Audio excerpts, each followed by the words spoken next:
Saudi Arabia has condemned the recent Israeli attacks on Syrian territories and its attempts to destabilize the country in repeated violations of the international agreements and laws.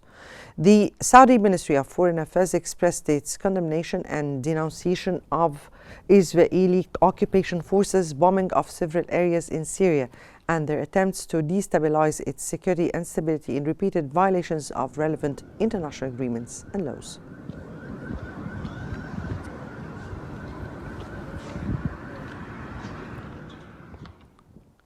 The Iranian Ministry of Foreign Affairs has condemned Israel's recent air and ground attacks on southern Syria and Damascus suburbs.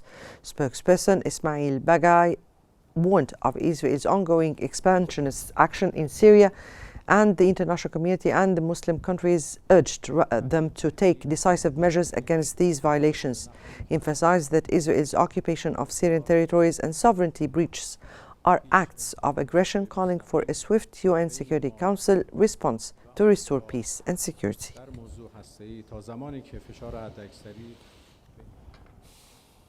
UN spokesperson Stefan Dujarric has announced that nearly 408 trucks have entered Syria via Turkey since the beginning of this year, marking a five-fold increase compared to the same period last year.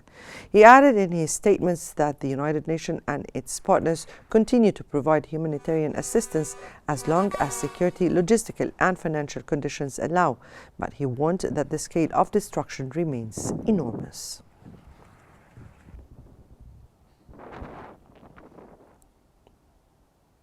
Russian Deputy Foreign Minister Sergei Vershinin has met with UN Special Envoy for Syria, Geir Pedersen, to discuss the current situation in Syria.